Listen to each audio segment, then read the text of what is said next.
Howdy brewers, Little John, and this week's version of 5 on Friday, brought to us with the help of Jack Daniel's 1907 white label.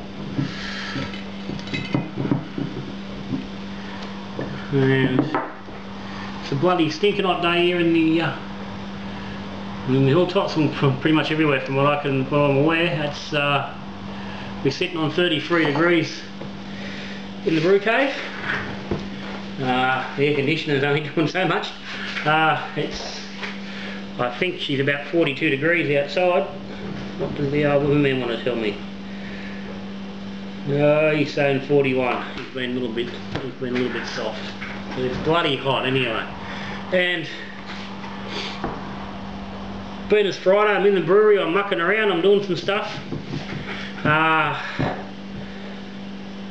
I'm playing with some with a corn mash, and it's not working out.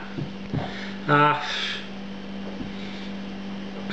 cannot get the corn to gelatinise. I can't get my temp up. Stinking hot, and I can't get the temperature up.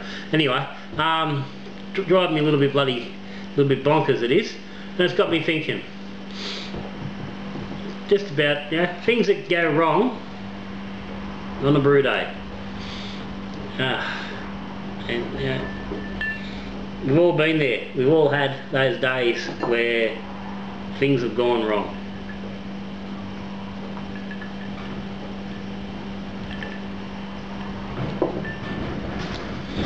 Now, I've talked before about about brewing disasters and failures, but I'm not really looking at the failures, the end result where things have gone wrong. I'm just looking at those things that just stuff up during the brew day, and really stuff you around, really make it bloody difficult, make you throw your hands in the air and just say, well, maybe today wasn't the day, And I said right now I'm thinking of today's looking like one of those days. I've got 40 litres of mash going on. An expected gravity of around 1076, and at the moment I'm looking at being somewhere around 1035. It's going to need some serious mucking around and playing with, and I'm really about jack of it. I've frigged around with it for probably 3 hours already, so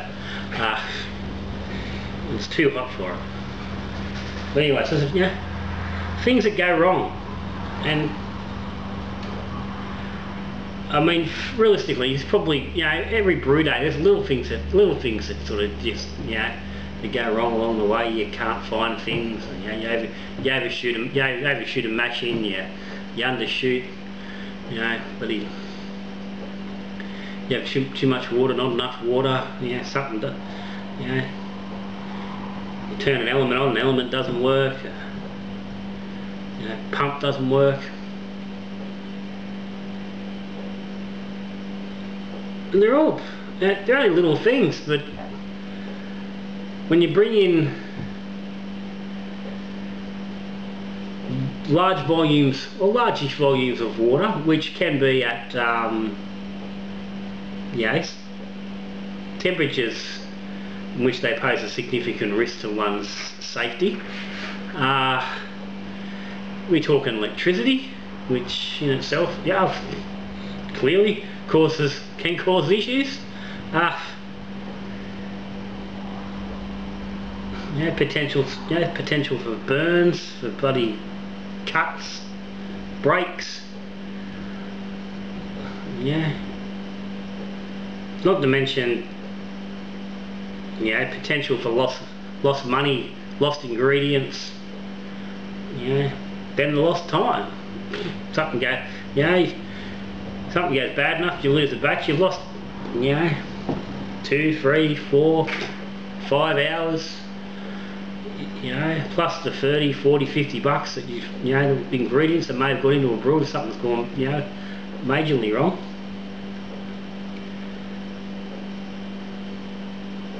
I mean, for the most part, these little incidents and little things that go wrong are just a hiccup. They just, yeah, it's a 10-minute setback. It's a quick sort out, and off you go. And at the end of the day, it doesn't make a huge amount of difference, and you get over it. But sometimes, yeah, they ruin a whole brew. I just think that's some of the things I've had go wrong. I've had go wrong on video. First brewing the Robo Brew, stuck mash. Having to pull a whole batch out of the Robo Brew, all the grain, and muck around with containers and try to sort it out. And,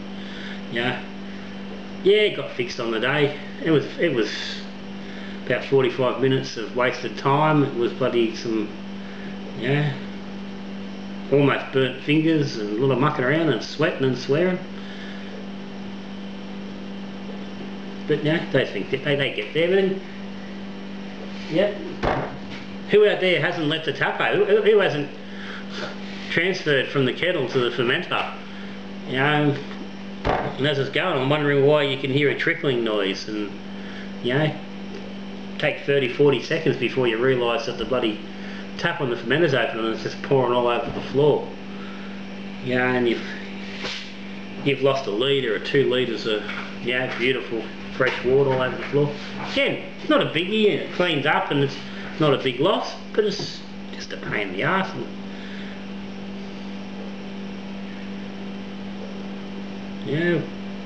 Getting through your brew day and coming at the end and going to the fermenter and realising that you haven't actually sanitised and prepared your fermenter, and you run around and spend another, take another fucking 40 minutes to get it bloody cleaned and sanitised. Or alternatively, same thing, you've got everything else clean, but you forgot to, you've forgotten to, check your transfer hose, and you pull it out, and it hasn't been washed since, didn't get washed after the last brew, and it's still sitting there, it's got gunk in it. Been there, I've done that one. I can be a bit lazy with the cleaning. I sometimes like to leave the cleaning to the next day, and sometimes stuff like that can get missed.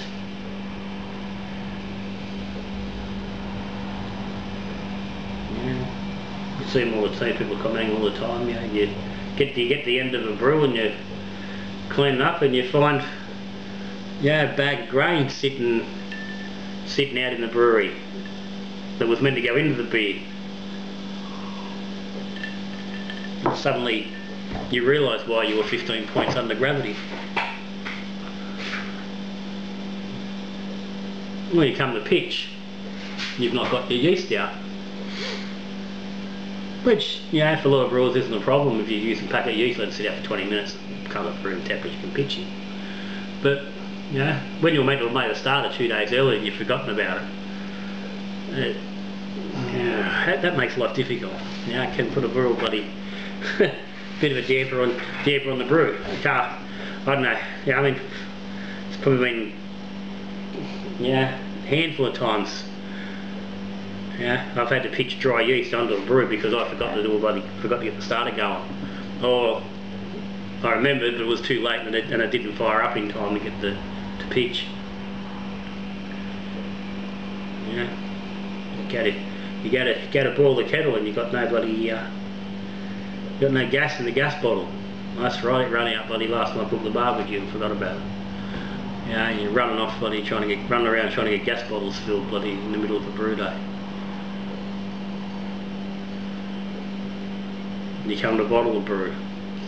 Oh shit, I haven't got enough bottles, or I haven't cleaned bottles, or just haven't got a keg, I haven't got a container, I haven't got something to put this beer in that I'm about to,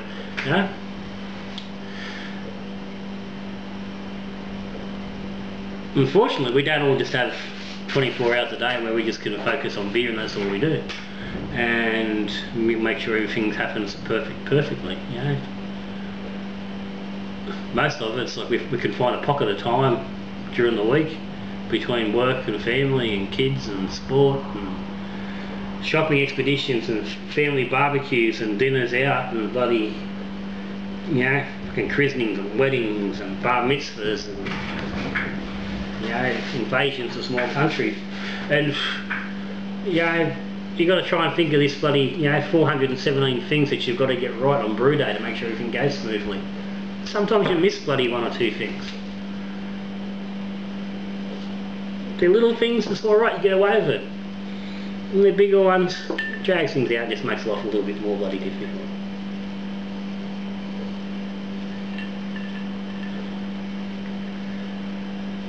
The one thing we have going for us though, we brew our own beer. So that means when something goes wrong, it's only ever a short walk to the fridge to get a beer and solve the problem.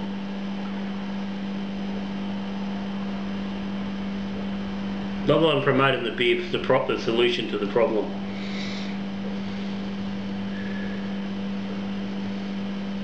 Now who knows, maybe I am. It's far easier to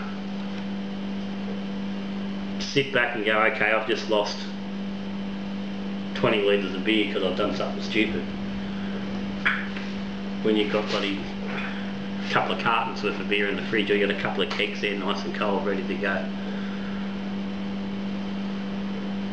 If you're brewing to your consumption and it's vital that beer, that brew gets on that day, there and then, or you're in trouble. Yeah, God, then you got problems, and I really don't ever want to put myself in that situation. If that is you, if you're in a situation, I suggest you need to do something about it. Brew a couple of bloody quick brews and get some stockpiles. So when things go wrong, you've got it covered. Contingency. The missus gives you shit. Why are you out there brewing again? Tell her it's a contingency. All intelligent men have a contingency. Tell her it's in her best interest. You know, she might believe you, she might not. She might slap you upside there and cut you off for a couple of days. But hey, we've all been there once, twice. I get over it, we get over it, move on. Not a problem. So, if everybody out there's had a bad day, had things go wrong, we feel sorry for you. And just remember though, when you're in the middle of the day and something does go wrong, you're going to get over it, you get past it, it'll sort out, you'll have beer, all will be good. And it does really turn the shit and go bad. Jump on in there, get in the forum, tell someone about it. It's guaranteed that somebody else has done the same thing, probably right the same day at the same time. Anyway, that's me for the day. It's too fucking hot. I'm going to have a swim. Think about what I'm going to do with this brew and how I'm going to sort it out. But as I said, in the meantime, I can have myself a couple of cold beers. And if worse comes to worse, I throw it out. I get drunk, and I have another crack next week. So if you've got any comments, stick them down the bottom. If you haven't subscribed, do so. That way when you see something stupid, you can tell someone about it. That's me, Little John. Till I look at you again. We're brewing beer, we drinking beer, we talking beer. Good brewing.